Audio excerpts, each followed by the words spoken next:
নমস্কার, astrology with Jayate সবাইকে স্বাগত জানাই। আজকে আমাদের বিষয়টি খুব ইন্টারেস্টিং। ছক দেখে বুঝবেন কি করে আপনার সম্পত্তি লাভ হবে কি না, বিষয় আসা সম্পত্তি এগুলো আপনি আগামী দিনে পাবেন কি পাবেন না, এই বিষয়গুলো নিয়ে আজকে আলোচনা করব।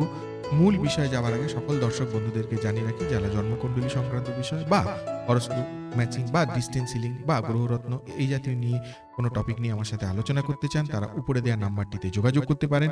নাম্বারটি একবার বলে দিচ্ছি, 9831702504। তাহলে আসুন আজকের যে মূল বিষয়, সম্পত্তি লাভ হবে কিনা, এই জায়গাটা আমরা ছক দেখে বুঝবো কি করে। প্রথমে বলি, সম্পত্তি লাভ ব্যাপারটা কি না, আমাদের বিষয় আশয় সম্পত্তি এই জায়গাগুলো হচ্ছে আমাদের সব থেকে বেশি গুরুত্বপূর্ণ। এবং আমাদের ছকে কি সেকেন্ড হাউস একটা বিষয় আসা সম্পত্তি, এই জায়গাটা খুব ইম্পর্টেন্ট, মানে দ্বিতীয় যে ঘর সেটা। এবং চতুর্থ ঘর এটাও খুব ইম্পর্টেন্ট, চতুর্থ ঘর ফোর্থ হাউসটাও সম্পত্তি সংক্রান্ত বিষয় অত্যন্ত গুরুত্বপূর্ণ। এবং সিক্স হাউস মানে হচ্ছে সম্পত্তি নিয়ে কোনো সমস্যা আছে কিনা। ঠিক আছে, সমস্যা বলতে মামলা মোকদ্দমা এই সমস্তগুলো আমরা এই তিনটে ঘর থেকে মোটামুটি দেখি। এবারে বলি যে সম্পত্তি সংক্রান্ত বিষয় আপনি সম্পত্তি পাবেন। দেখুন, সম্পত্তি আপনি কিভাবে পেতে পারেন, বেসিক্যালি যদি আমরা দেখতে পারি, সম্পত্তি আপনি এক হচ্ছে আপনার পূর্বপুরুষ কেউ আপনার নামে দিয়ে গেছে, সেইটা আপনি পেলেন, সেটা একটা হতে পারে। অথবা আপনি নিজে রোজগার করে আপনার কষ্টার্জিত পয়সাতে আপনি নতুন সম্পত্তি কিছু বানালেন, সেটা বাড়ি হতে পারে, ঘর হতে পারে, জমি হতে পারে, জায়গা হতে পারে, দোকান হতে পারে, আরো কত কিছু হতে পারে। ঠিক আছে, তো এই যে অ্যাসেটটা, এই অ্যাসেট ক্রিয়েশন যেটা আপনি নিজে করছেন অথবা আপনাকে কেউ দিয়ে গেছে, তার উপযুক্ত ব্যবহার করছেন। অনেকে কি থাকে, হয়তো সম্পত্তি পেলো কিন্তু সেই সম্পত্তি আর নিজের নামে না রেখে এটাকে কি করলো, বিক্রি করে দিল, সেটা অন্য টাকায় কনভার্ট করে নিল, তাই তো? এগুলোও তো হয়। এই জিনিসগুলো আপনার জীবনে আছে কিনা সেটা কি করে বুঝবেন? প্রথম কথা হচ্ছে, আপনার দ্বিতীয় ঘরের যিনি অধিপতি হবেন, আপনি যে কোনো রাশি লগ্ন গণ নক্ষত্রেরই হন না কেন, আপনার দ্বিতীয় ঘরের যিনি অধিপতি হবেন সে যদি খুব স্ট্রং থাকে, তাহলে এগুলো হওয়ার সম্ভাবনা কিন্তু যথেষ্ট বেশি থাকে। এটা হচ্ছে এক। দুই, ফোর্থ হাউস মানে চতুর্থ ঘরের যে অধিপতি, সেও যদি স্ট্রং থাকে, তখনও কিন্তু এগুলো হওয়ার খুব সম্ভাবনা থাকে। কিন্তু যদি আপনার 6 নম্বর ঘর অর্থাৎ সিক্সথ হাউস, এই ঘরটাতে যদি কোনো ডিস্টারবেন্স থাকে, তাহলে কিন্তু দেখবেন আপনারা মামলা মোকদ্দমায় জড়িয়ে যাবেন। আর সম্পত্তি সংক্রান্ত মামলা মোকদ্দমায় মানে কতদিন চলবে তার কোনো ঠিক নেই। এই লিটিগেশন গুলো কতদিন ধরে চলবে তার কোনো মানে শেষ থাকে না, এন্ডলেস একেবারে। বছরের পর বছর চলতেই থাকে, সেই তারিখের পর তারিখ পড়তেই থাকে, আর কোনো ডিসিশনও পাওয়া যায় না। ঠিক আছে, আর বিভিন্ন ধরনের আরো কন্ট্রোভার্সি তৈরি হয়, মানসিক চিন্তা এগুলো আসে।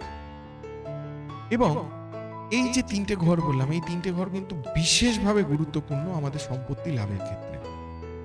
ঠিক আছে, এইবারে কোন কোন গ্রহগুলো যেগুলো আমাদের এই সম্পত্তি লাভটাকে বিশেষ করে ফ্যাক্টর করে, এবং এই গ্রহগুলো যদি আমাদের সঠিক থাকে বা এই গ্রহের যদি আমরা প্রতিকার করতে পারি, তাহলে কিন্তু আমাদের যে এই যে সম্পত্তি লাভের যে ব্যাপারটা বা আমরা যে সম্পত্তি পাচ্ছি তার যে ব্যাপারটা বা পাবো বলে আশাটা অনেকটা বেশি জোরদার বা জোরালো হতে পারে। কোন কোন গ্রহ? প্রথম হচ্ছে রবি, অবশ্যই রবি এবং বৃহস্পতি। রবি এবং বৃহস্পতির গুরুত্ব অপরিসীম। এই দুটো যদি আপনার ছকে ভালো থাকে, পাওয়ারফুল থাকে, তাহলে কিন্তু হয় নিজে সম্পত্তি বানাবেন, আর না হলে আপনার পূর্বপুরুষের থেকে সম্পত্তি পাবেন। এই জায়গাটা কিন্তু অনেক বেশি আপনার একটা পাওয়া ভাগ্য বলে না, এই পাওয়া ভাগ্যটা কিন্তু আপনার ভীষণ ভালো হবে। ঠিক আছে, এবার আপনি বলতে পারেন, তাহলে কি রবিকে আমি পাওয়ার দেবো চুনি যেটা আমরা হাতে আঙুলে পড়ে থাকি, চুনি পরে রবিকে পাওয়ার দেবো, পোকরাজ পরে বৃহস্পতিকে পাওয়ার দেবো? দেখুন, এই কথাগুলো তখনই বলা যায় যখন কোনো অ্যাস্ট্রোলজার আপনার ছক দেখেছে। ছক না দেখে এগুলো কিন্তু বলা সম্ভব নয়। ঠিক আছে, যে আদৌ আপনি ওই স্টোনটার জন্য কোয়ালিফাইড কিনা, মানে ওই গ্রহটাকে পাওয়ার দেওয়ার জন্য, তাই তো? আর এটা নয় যে স্টোন পড়লেই যে পাওয়ার দেওয়া হলো, স্টোন পড়লেই মানে এটাও কনফার্ম নয় যে হ্যাঁ আপনি আপনার সম্পত্তি লাভ করবেনই করবেন। সেই স্টোন স্যুট করতে হবে আপনার শরীরে, চলতে হবে, সেখান থেকে লাভ পেতে পেতেও অনেকটা সময় লাগে। এগুলো সময় সাপেক্ষ। আর আমি সবসময় বলে থাকি, এই স্টোন এই সমস্ত বিষয়গুলো হচ্ছে আমাদের বিশ্বাসের উপর। ঠিক আছে, কারণ বহু লোকের কাছে শুনে থাকবেন স্টোন পড়েছে, হয়তো সেই অর্থে রেজাল্ট নেই। আবার কেউ কেউ স্টোন পড়ার সাথে সাথে এবার সাংঘাতিক রেজাল্ট, দুটোই হয়, তাই তো? এবার আর দুটো কথা বলবো আমাদের জ্যোতিষে, যে দুটো কিন্তু আরো বেশি নির্ভর করে, মানে ফ্যাক্টর করে কিসে বলুন তো, এই যে কেস কামারি, মানে প্রপার্টি সংক্রান্ত বিষয় নিয়ে সমস্যা।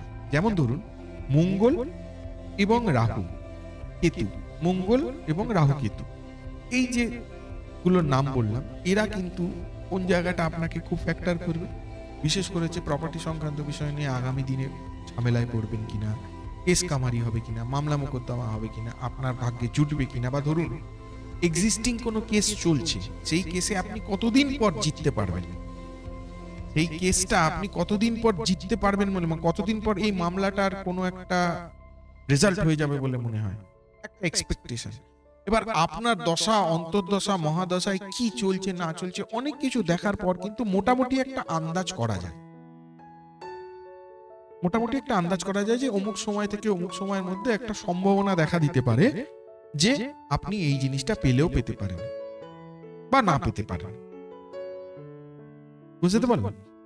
তো এই এতগুলো যে ফ্যাক্টর বললাম, এই এতগুলো হাউস বললাম, second house, fourth house, sixth house, এইগুলো, এবং এই রবি, বৃহস্পতি, মঙ্গল এবং রাহু কেতু, এই এতগুলোর উপর ফ্যাক্টরের উপর নির্ভর করে মানে আপনি সম্পত্তি পাবেন কি পাবেন না, সেই জায়গাটায় আপনি আপনার আশাটা রাখতে পারেন যে, বা কি করলে, কি প্রতিকার নিলে হয়তো কিছুটা পাওয়ার দিকে এগিয়ে যেতে পারে।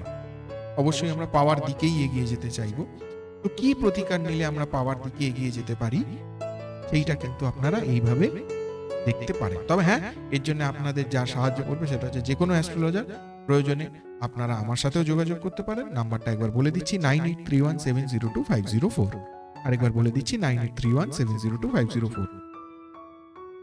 এই নাম্বারে আমার সাথে যোগাযোগ করতে পারেন। সম্পত্তি সংক্রান্ত বিষয় আপনার জীবনে আছে কিনা, কপালে আছে কিনা, বা আগামী দিনে কোনো জায়গা থেকে পেতে পারেন কিনা, বা আপনি নিজে ক্রিয়েট করতে পারেন কিনা, এই জিনিসগুলো কিন্তু অনেকটাই আজকে যে এই যে পুরো টোটাল বিষয়টা আলোচনা করলাম, বা টপিকগুলো, বিভিন্ন অ্যাসপেক্টগুলো আলোচনা করলাম, এই অ্যাসপেক্টগুলো কিন্তু কিছু কিছু প্রেডিকশন করে দেওয়া যায়। ঠিক আছে? যদি ভিডিওটি ভালো লেগে থাকে তাহলে অবশ্যই ভিডিওটিতে একটি লাইক দেবেন, চ্যানেলটিকে সাবস্ক্রাইব করে রাখবেন, এবং আপনার গুরুত্বপূর্ণ কমেন্ট অবশ্যই আমার কমেন্ট বক্সে পোস্ট করবেন। তাহলে সঙ্গে থাকুন, দেখতে থাকুন অ্যাস্ট্রোলজি উইথ জয়। আজকে এ পর্যন্তই, ধন্যবাদ।